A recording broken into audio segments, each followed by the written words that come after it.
Last week, that's where we're picking up this evening. Now we run into a remarkable text in 14:12 where it calls the king of Babylon Lucifer. Really weird translation there. I don't know why the King James translators did it that way. But the word would have been more correctly translated as day star. And maybe some of you are using a translation that renders it that way. But we're in 14 and verse 12. How art thou fallen from heaven? He's talking about the Babylonian king. This is all very visionary, mind you. And he says in verse 12, Son of the morning, how are you cut down to the ground, which did weaken the nations? You said in your heart, and this is what the Babylonian king, this is the mindset of the oppressor. This is what he said, or this is how he thought. I will ascend into heaven. I will sit in the seat of God. I'll exalt my throne above the stars of God. I'll sit upon the mount of the congregation in the sides of the north. I'll ascend above the heights of the clouds. I'll be like the Most High. And then Isaiah puts this remark in there to tell him how he'll really be. He says, no, you'll be brought down to Sheol, the realm of the unseen, the realm of the dead. And he says in 15, to the sides of the pit. And then he says in 16, they will see you, they'll see this king fall, and he won't be as glorious as he thought. And they'll make the claim, all of those watching will say, is this really the man, the Babylonian king, that made the earth tremble, that did shake kingdoms? And so they're mocking the king because of judgment that's come upon him. Perhaps this is Nebuchadnezzar, perhaps it's Belshazzar, can't quite say. But then again, I'm not sure that the prophet has a specific king out of the Babylonian province in mind. Maybe he's just talking about the whole line of the Babylonian kings, saying they're going to make the boast that they're the world power, and God's going to remind them, no, you're not. No, you're really not. And that's what we'll see in 17. We'll get into Isaiah 17 hopefully this evening. And we'll see a remark that's made against Damascus, the capital of Syria. And it will say why the day of the Lord comes upon a wicked nation or a wicked people or a wicked person. We'll see why that is later. In 14:17, he says, this man made the world as a wilderness and destroyed the cities thereof. Okay, let's refresh. Let's review. What kind of land were the Israeli people looking for when they left Egypt? Say it again. The Promised Land, which is defined as a land, milk and honey. There we go. So it's bountiful. It's full of blessing. Well, you've got the opposite thought here. This man, who's not a righteous leader, he's not going to bring them into a land of milk and honey. He's going to bring them into a wilderness. And all of this, of course, is poetic language. He's not speaking literally. He's using a metaphor. And so they had been brought into the land flowing with milk and honey, the land that God promised them. And then the oppressor, Babylon in this context, takes over and brings them into a wilderness. And so if God's going to promise them deliverance now from the oppressor, how might He say it? He's going to tell them again about coming back to a land flowing with milk and honey. Or He might tell them about a garden like Eden, or something like that. So that's how the prophet sometimes speaks. Take a look at 14:17. He made the world, Babylon made the world as a wilderness. He destroyed the cities. He opened not the house of His prisoners. And it says in verse 18, all the kings of the nations, even all of them, lie in glory, every one in his own house. But you are cast out of thy grave like an abominable branch, and as the raiment of those that are slain, thrust through with a sword, that go down to the stones of the pit, as a carcass trodden under feet. All of this, of course, is just speaking of judgment. We're not going to look at the finer details unless you've got a question about one of them. We'll take a look at it. But then he says in 14:20, you'll not even be joined in burial. Anybody remember what happened to Joseph? Joseph back in Genesis 37 through 50. That's it. They end up having to carry his bones because he doesn't want to be buried in a foreign land. Oh, that was a disgrace. Well, here's a guy, the Babylonian boss, and he's not even get a burial. And so in 14:20, this is the height of disgrace. And so he says in 20, because you've destroyed thy land, you've slain the people, the seed of evildoers will never be renowned. Prepare slaughter for his children, for the iniquity of their fathers, that they do not rise. They're so destroyed that they're never coming back, nor possess the land, nor fill the face of the world with cities. He says, I'll rise up against them, saith the Lord of hosts, and cut off from Babylon the name, the remnant, the son, the nephew. Not only are you not going to receive a burial, you're not even going to have a lineage to carry on your people. You're going to be annihilated. He's preaching of judgment. We would do wrong, I think, to look at all of the finer details and start picking out, does this really mean that Babylon didn't have a single person that carried on the Babylonian people? I don't think that's what the prophet's going for. I think what he's going for is judgment. And look, we're 3,000 years later, 2,500 years later, and where is Babylon today? They're not the world power. That's the point that's being made here and elsewhere. Jude talks about it in Jude 7. Turn over there. Let me show you a poetic verse in Jude 7. Because sometimes we read these New Testament passages where it talks about eternal judgment or fire and that sort of thing, and we read it very literally. And we say, oh, hell has to be a place of physical fire with physical gnashing of teeth, with physical tears, physical darkness. And of course, some of those figures start to run into each other. How can it be a place of fire and also darkness? And so we start to run into what seems to be a contradiction. The best way I can explain it is if it's a spiritual dimension, these are probably spiritual figures. He's trying to give the concept to us given our language. He's got to describe it in physical terms. But he's describing the absence of God. Look at Jude 7. Whoever's got it, go ahead and read that for us. Even as Sodom and Gomorrah, the cities about them in like manner, giving themselves over to fornication and going after strange flesh, are set forth for an example, suffering the vengeance of eternal fire. Okay. The vengeance of eternal fire. Are they still being burned up? Well, maybe you could make that argument. You could say, well, it's talking about Sodom and Gomorrah being destroyed in hellfire or something like that. I wouldn't really go for that sort of thing, though, in this context, given the fact that he's talking about the cities. Now, you could make the argument once more. You could say, well, he's talking about the people, the inhabitants of Sodom and Gomorrah. I tend to think he's going for the cities, especially given some of those Old Testament passages, Genesis 19:24, Isaiah 34, and a host of other passages in the Old Testament and the prophets. He's talking about the cities. What does he mean then when he says they suffered the vengeance of eternal fire? If you were to go over where Sodom and Gomorrah are today and you look at the places, you're not going to see eternal fire going on. What he's using is a euphemism. He's saying they suffered irrevocable judgment. So that's the same kind of thing that he's going for, Paul and others, when they talk about eternal judgment in the next realm, whatever it may be like. He's saying that absence from God is as eternal fire, weeping and gnashing of teeth. It's as the plain of Gehenna. All of these things. He's for it as figures. These are figures that he's using. So when you look at Isaiah, the prophet is talking about Babylon's defeat, but sometimes he's using these figures, and he doesn't necessarily mean them literally. When he says that they're not going to have any kind of lineage, well, that's not entirely true. You can read in the histories where people of Babylon remained even after the fall of Babylon in 539. So it's a figurative remark. Yes, Clyde. Well, you have to go back and remember that as a world power, Babylon did exist in the first part of Daniel. But then the Medo-Persians came in and took over, and Babylon never recovered. Right. Yes, that's basically what I'm saying. They suffered such a defeat that they're never going to rise again. Never. Yeah, exactly. Anything else? You can see in this as far as the Sodom and Gomorrah and them suffering. They're suffering now. They'll suffer for eternity. Yeah. You know, the same as Adolf Hitler. He's suffering now. He's suffering the eternal vengeance of fire right now. I mean, and anybody that's disobedient, their actions while they were here will put them in a situation where they'll suffer eternal vengeance of fire. Not literal fire, of course, but Yeah. separation from the Father. Yeah, definitely. Take a look at 14:21, or 23. I will also make it a possession for the bitter and pools of water. I'll sweep it with and he talks about a broom. Anybody have something other than the King James here on 14:23? I've got the word besom.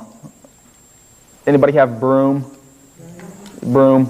That's better. In 1611, they may have understood besom as broom. I don't really know what a besom is in 2019. It took me a second to find out what year I was in. But in 2019, broom is a little more understandable. He's pictured as sweeping away Babylon in judgment. And that's what the Lord is pronouncing upon them. Verse 24. We've got a new oracle here. 14:23 closes the oracle against Babylon. Now we're talking about an oracle against probably Assyria. And he says, the Lord of hosts, verse 24, has sworn, saying, surely as I have thought, so shall it come to pass, and as I have purposed, so shall it stand. Look at how many times the word purpose occurs here. He says it in 24, I have purposed. Verse 25, I'll break the Assyrian in my land, upon my mountains tread him underfoot, then his yoke will depart from off of them, his burden will depart off their shoulders.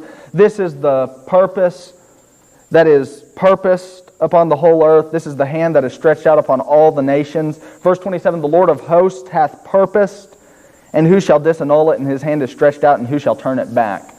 Okay, he uses that word purposed, I think, 4 times there, and then he uses the word thought once. What's the point of all that? God determined it. Now, you've got the mediums whereby things are enacted.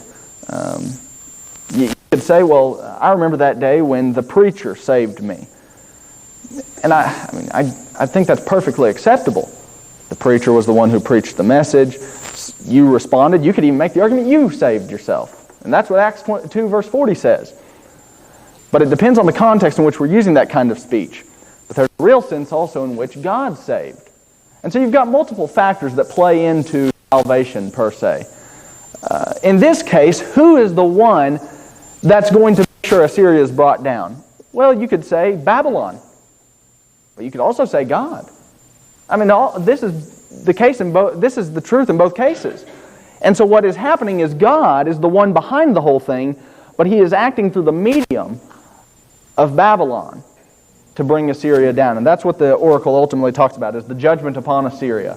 There's another judgment upon Assyria. We'll get into it a little bit later in Isaiah. It occurs in this unit in 13 through 23. Anything on that little section there? Okay, take a look at 28. Here's another oracle. This one is against Philistia. Let me put all this on a map so we have some kind of realism with it. Sometimes these places evade our memories and we forget where they are. Assyria is up here to the north. You've got Babylon here. And then Philistia is going to be down more in this area. And so you've got the Mediterranean Sea here. Africa, the continent of Africa, is down here. So Egypt would be right here. That might give you a little bit of geography to work from. But he says in 14:28, it was the year that King Ahaz died that this burden came about. Now, without getting into all the technical stuff, I'm just going to go ahead and work as though this is the year 715 BC. It seems like that's probably the correct year to me, 715. So Isaiah has been prophesying for about 20, 30 years, estimating. And he says in 29, rejoice not thou whole, the King James says Palestina, Philistia is perfectly fine, because the rod of him that smote thee is broken. And it says, for out of the serpent's root shall come forth a snake, an adder, a cockatrice, and his fruit shall be a fiery flying serpent.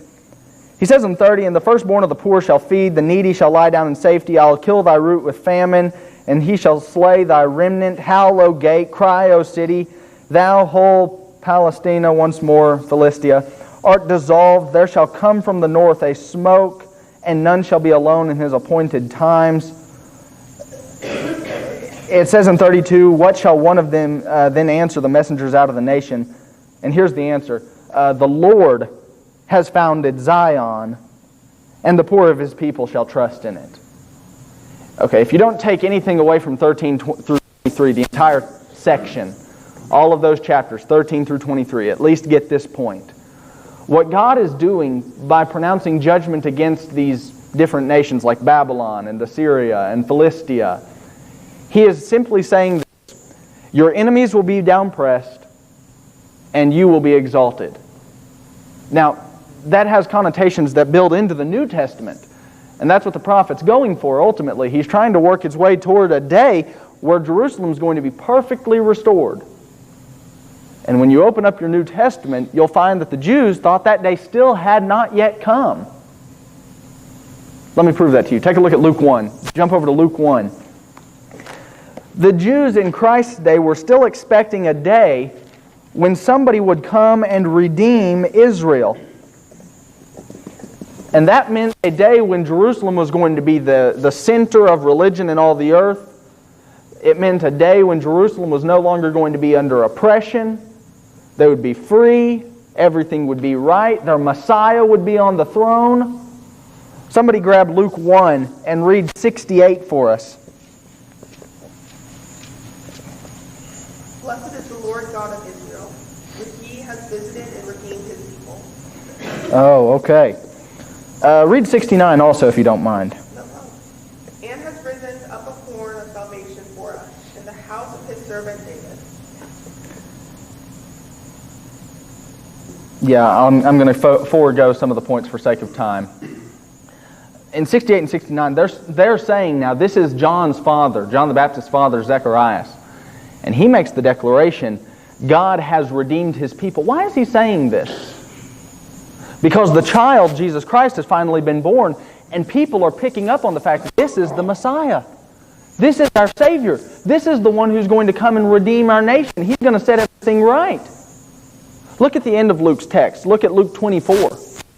You run into these two guys on the end of the road, Cleopas and one that's unnamed. And look at what they say. In 24, in verse 21, I'll just go ahead and read this one. They run into Jesus, which is quite ironic, because they don't recognize Him after His resurrection. And they run into Jesus Christ on the road. And they make the declaration in 24:21, oh, we thought that it had been He which would have redeemed Israel. But then He went into the tomb, and we concluded He wasn't our Messiah. They hadn't picked up on the fact yet He's come out of the tomb. That's why He's the Messiah. And so then in Acts chapter 1, incidentally, who wrote the book of Luke? Luke. Who wrote the book of Acts? Luke. So in his sequel, Luke picks up in Acts has been restored to David. And he's saying that that's happened through the person of Jesus Christ. Go back to Isaiah's text then. What's going on then in Isaiah 14 and the very end of the text? In Isaiah 14, God is promising the people of Israel who are presently in captivity and exile and they're undergoing oppression. God is reminding the people that a day is coming where they will be redeemed. And when we open our New Testaments, that day still has not yet come, but it's about to come in Christ. Ultimately, that's what the entire canon, Old Testament and New Testament Scriptures, work towards. They're working towards our recognition that Christ is the Messiah. And He's the one who has redeemed not only the nation of Israel, but grafted all people into it, should they obey the gospel. Okay, anything before we look at chapter 15? Okay, for sake of keeping this moving a little bit, I'm not going to hit every verse in 15. Just read the superscription on 15:1, and you get the gist. The burden of Moab. Okay, so there we have it. Let's just make this quick point. I'm not going to get into all the historical details. But in verse 5, the prophet is pictured as saying his heart, Isaiah's heart, will cry out for Moab. Why? Why is he not crying out for Babylon or Assyria? The Moabites were their brethren. Now, that's way back. You've got to go all the way back to Genesis 19 to get that. But if you go back to Genesis 19, the Moabites were their brethren.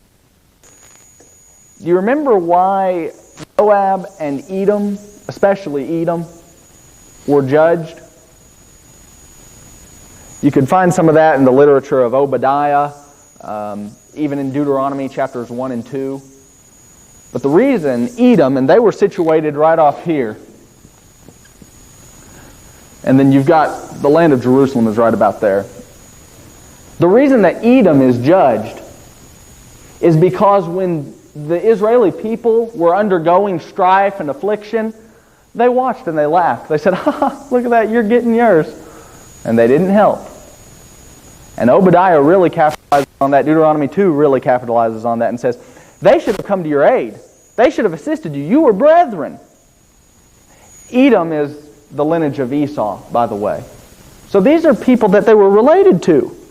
Well, Moab is no different. And so Isaiah is crying out for the people of Moab. Why?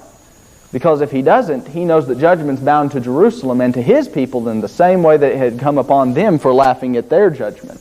So Isaiah has the right attitude about the thing. Okay, chapter 16. We'll just hit some of these high points, I guess. Verse 5, in mercy. Here's a promise. Here's what he promises the Judean people. In mercy shall the throne be established. Moab's going to be leveled. But if you want to be exalted as a people, it's going to be through mercy. And it's going to be upon truth. That's what verse 5 says. In the tabernacle of David, judging and seeking judgment and hasting righteousness. The point that Isaiah is making is if you want to see our nation exalted again, it's not going to come through military might. It's not going to be because we've got the most horses or the most soldiers. The reason we're going to be exalted is because we come to God with mercy and truth. It's going to be based on righteousness. And so if you want the tabernacle of David, the Judean line of kings, to be reestablished, Isaiah says you've got to turn to God. Look at what he says in 6. Why did Moab receive its judgment? Somebody tell us from verse 6. There it is. Arrogance. Pride. Haughtiness, the King James has it. Make no mistake about it. That's a real lesson for us. If you think God can judge Moab for pride, what do you think He's going to do to people today who have the same kind of attitude? Maybe not today. Maybe not even tomorrow. But there's a day coming where God is going to abase those that are haughty and uplift those that are humbled. And that's what James is getting at when he says, humble yourselves on the side of the Lord and He'll lift you up. A day is coming where God's going to come to the aid of all those that have been wronged, and He's going to right all of those wrongs. Don't believe in that? Sad. And there's a day coming in my estimation of things where God's going to look at Hitler and say, you'll get yours. Where He looks at Stalin and He says, yeah, you've got it coming. And that's righteousness. That's not vengeance on my behalf. That's justice. And we want that sort of thing. You've been wronged before. And we look forward to a day when all of the wrongs will be righted. You don't believe in that kind of day, Hitler's as good as you and me. You don't believe in that kind of day that's coming? Stalin got away with it. We all suffer the same kind of fate. Annihilation. Nothing. Nothingness. French philosopher Jean-Paul Sartre said that one bad thing about their doctrine, and Friedrich Nietzsche said the same kind of thing, was it was just too dark to get a hold of. Just too dark to go along with. That's quite so. Because in my view of things, you can be the best person, in their view of things, you can be the best person you could be, and you get the same kind of reward as Adolf Hitler. My. Hopefully there's more to it than that. Hopefully there is somebody up there who's saying we're going to right the wrongs. And that's what Isaiah is getting at. Moab got what was coming to them because they lived like heathens. And they didn't care about God. They were arrogant. They lifted themselves up. And that's what 15 and 16 both emphasize. Here's a timestamp on the thing. If you look at 16:14, the Lord has spoken within 3 years Moab's going to get what's coming to her. And so, of course, if we believe the biblical record, and you can look at the archaeological finds, they did. Read the literature of James Pritchard, the ancient Near Eastern texts, and you'll find out that it's documented all throughout history that these nations were constantly being judged just as the prophet of God had said. This is not a fairy tale story. The Bible's been vindicated over and over and over again, and when the skeptics come out saying, well, I don't think the Bible got it right here, we can't find any record about the Hittite nation. Lo and behold, guess what you found? All sorts of evidence about the Hittite people. So let's go ahead and make our minds up about whether or not we can trust the Bible and move forward with our lives regarding that. Anything before we get into 17? Okay, I know I'm moving through some of this quickly. That's because this may come across arrogant or haughty. It's not meant to be, I promise. Maybe some of us aren't even real too familiar with who Moab is, so if we just make the point that Moab's getting judged and we move on, maybe that's more suited for our class. In 17:1, you've got the burden of Damascus. Damascus is the capital of Syria, and they would have been right about here.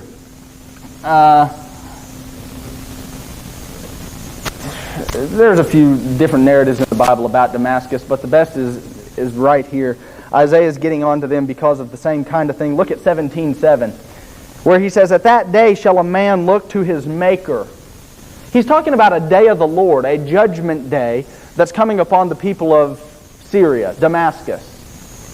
And he says, in this day when God comes down with wrath and he brings it upon Damascus, and he's of course doing that kind of thing through the medium of another nation. When Damascus falls, he's going to look to his Maker, the Holy One of Israel. And look at what the text says in 7. He'll have respect to the Holy One of Israel. Verse 8, he's going to stop looking to his altars, to the work of his hands. He's not going to respect that of his own work, but instead he's going to look at God. What's going on here? You've got the same kind of thing in Matthew 23. Somebody get Matthew 23 for us. You've got the same kind of text in Matthew 23, verse 38, 39. Whoever's got 38 and 39, go ahead. Matthew 23, 38 and 39. Behold, your house is left unto you desolate.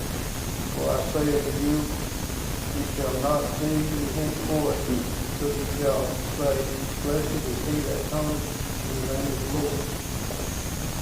Now, of course, this passage falls into the discussion about the fall of Jerusalem at the hands of the Romans. But do you really think through this with me for just a moment, do you think that the people of Jerusalem that were living wickedly were sitting in the city and they watched the Romans coming in and they knew what was coming? Not salvation. They were about to get torn asunder. And you can read the historical records, and that's exactly what happened. Do you think that the Jews would be sitting there in the walls of the city of Jerusalem watching the Romans approach, and they'd say, well, blessed be he, speaking of the Romans, that comes in the name of the Lord. And then about 5 minutes later, they're torn asunder. You really think they're saying, oh, blessed are those guys? Christ is speaking euphemistically.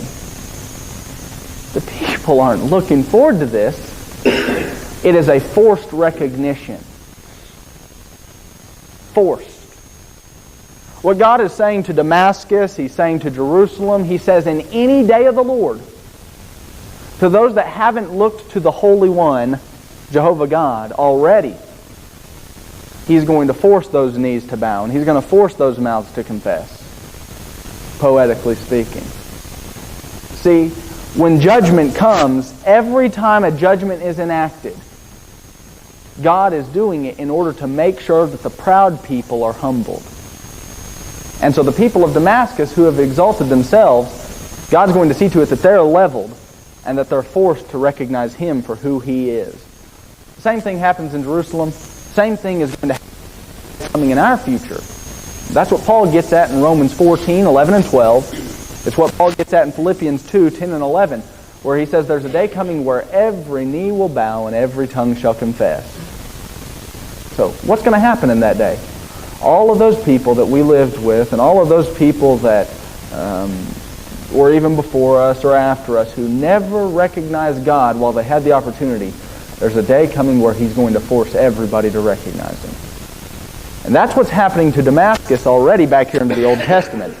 Damascus is leveled, and God is making them realize who He is. That's what the day of the Lord, at whenever it is, whichever one it is, that's what the day of the Lord does. It forces people to recognize God. Oh, I thought I was the boss. And then God says, oh, no, you weren't. No, you weren't. Perhaps the best example of that might be Daniel 4. Remember, it was while Nebuchadnezzar had the very words in his tongue, is this not all that my hands have made?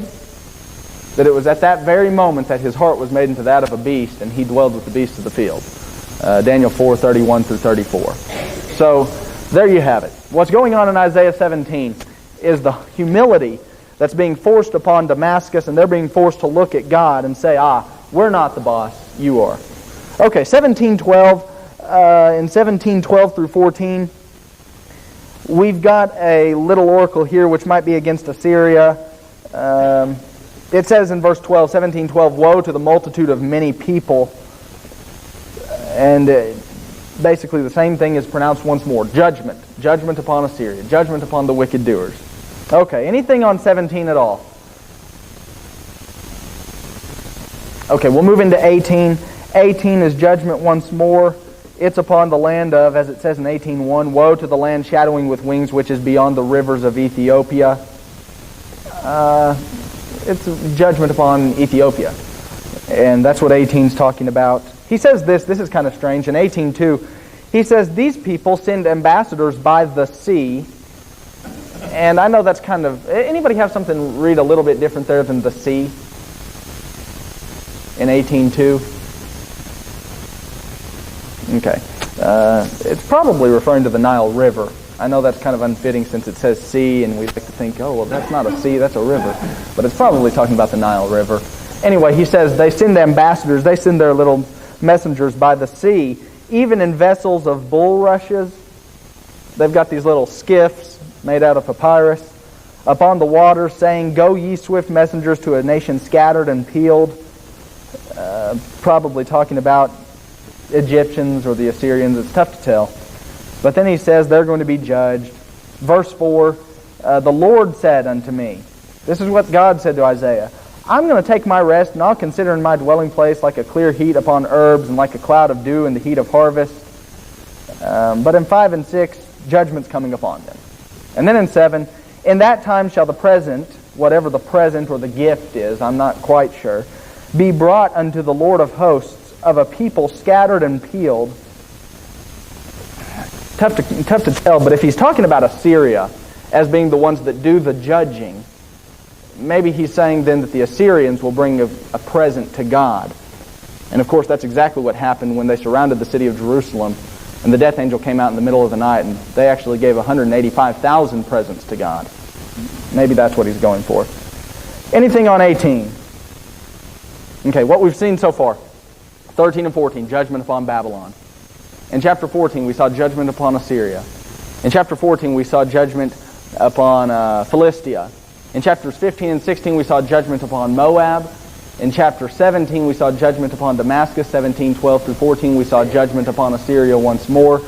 In 18, we've seen now judgment upon Ethiopia. And now 19, we're seeing judgment upon Egypt. But this is remarkable, and if you make notes, this is one of those passages you need to remember. It will help you in New Testament study. Look at what it says in 19:1. Somebody read the first 4 words for us. There you go. The burden of Egypt. If we follow the way that the prophet has written, and we ought to go this way, what do you think this entire chapter is going to be about? Burden of Egypt. Judgment of Egypt. So no need to jump into some futuristic doctrine and start talking about end-of-the-world kind of stuff. That's not what he's going for. He's talking about the burden of the judgment upon the nation of Egypt. This is remarkable, because look at what he goes on to say in 19:1.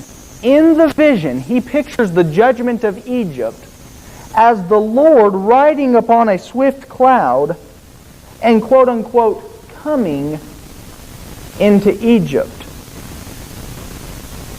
When we open up to the New Testament and we read some of these passages about the Lord riding in on the clouds, we tend to say, second coming. Let me actually state to you that that is rarely the case. It is the case in some cases, specifically 1 and 2 Thessalonians, 1 Corinthians 15. But it is usually the case that when they talk about the Lord riding in on the clouds, it is just another national judgment. Here it's one upon Egypt. In Matthew 24, he's talking about the judgment upon Jerusalem. In Revelation 1:7, he's talking about the judgment upon Rome. But if you were to look in the vision, as Isaiah is looking in the vision, and he sees the Lord like striding in on the clouds, this is in the vision. This is figurative speech. He is seeing the judgment of Egypt in the vision, in a dream. He is not seeing all of these literal events. He is seeing an overall theme of judgment. And so when we see that this has context about Egypt, it helps us read our New Testaments a little bit better. If they talk about somebody riding in on the clouds, maybe we ought to give it a second look and say, maybe he's not necessarily talking about second coming here. Maybe he is. But maybe we ought to at least give it a second look and say, maybe he's just talking about a national judgment. Yes, Clyde. Yes. I will set the Egyptians.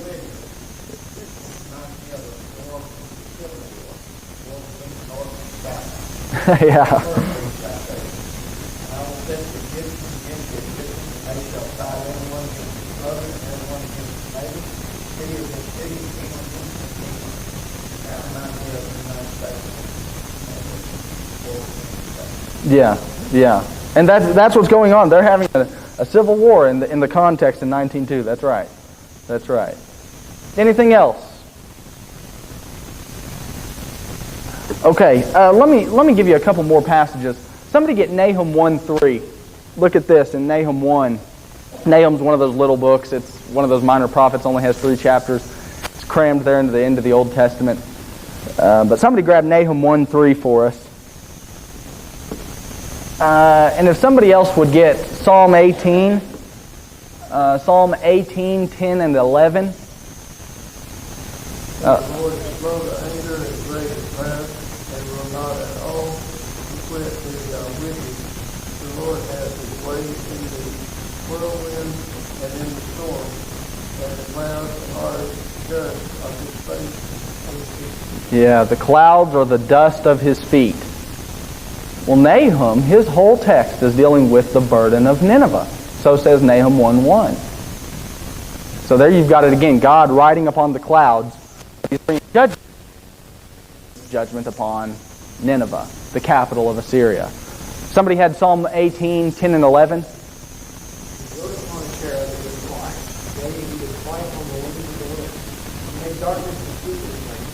His pavilion round about him the dark waters. His clouds. Same kind of thing. Here's God in the Psalms pictured as riding in upon the clouds to judge whomever the wicked may be in the context.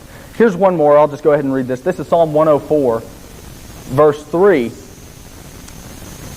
And it says, "Who lays the beams of his chambers in the waters, who makes the clouds his chariot, who walks upon the wings of the wind." And the psalmist is describing the power of God. But nonetheless, if we're going to read the Bible in the way it should be read, in certain contexts, the Bible is speaking highly figuratively.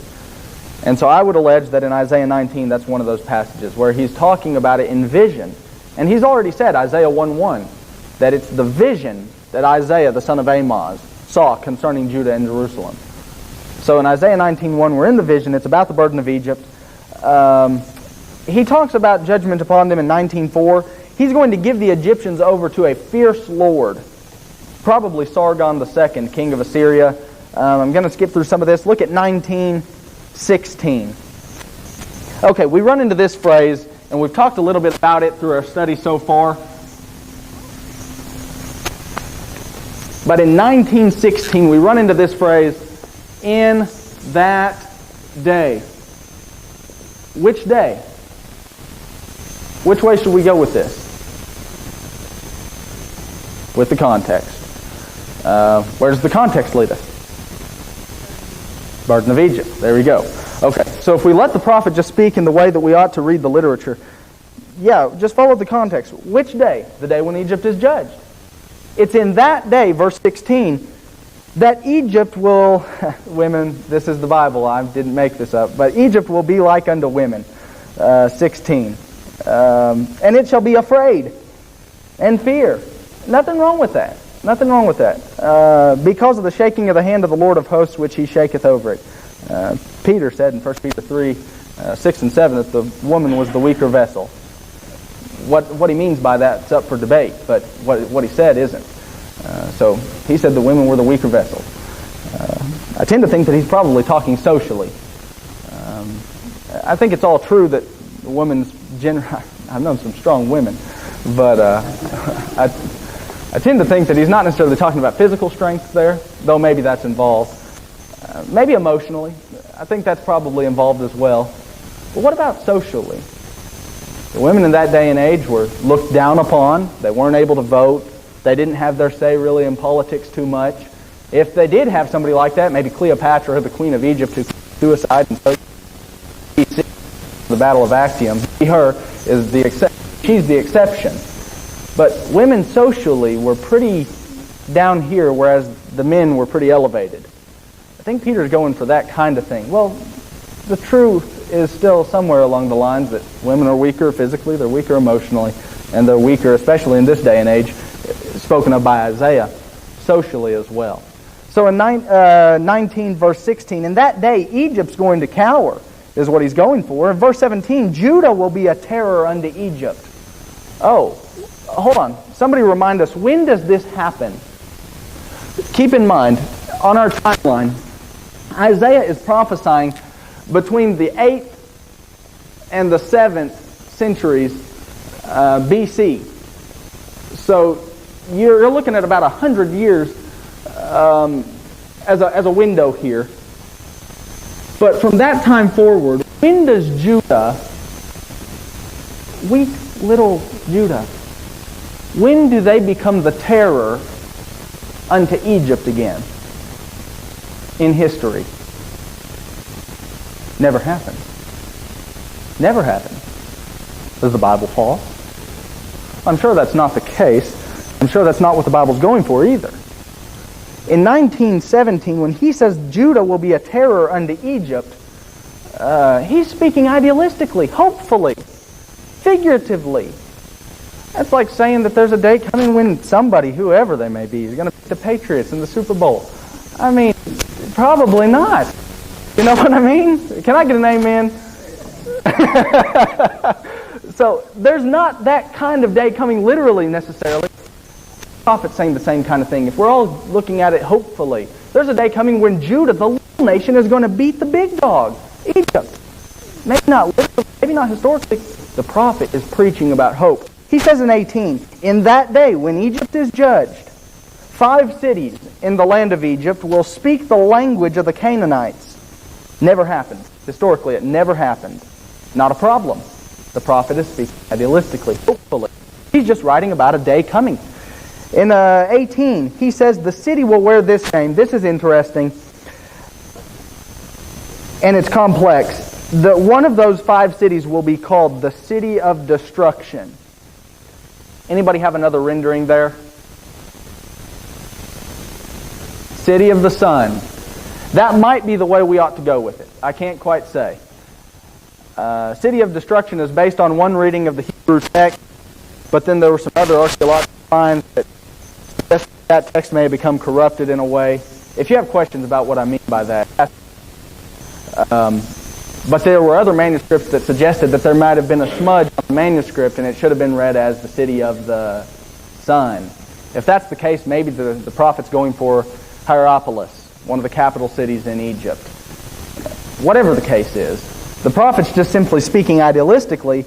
He's not speaking about literal historical events. He's just simply saying a day is coming when Egypt is going to be humbled and Judah is going to be exalted. We'll probably have to pick up on some of this next week because there are a few things here and there that I want to deal with. Yeah, there's the bell. Any comments or questions to close? Always things being repetition. When you say yourself, why did you say it one time about one nation? Well, because it's showing me, I went, wow, well, there's no exception. Yeah, yeah. Any period in history, whatever the nation was, there's no exception to the rule. You live ungodly. Yeah, that's right. That's right.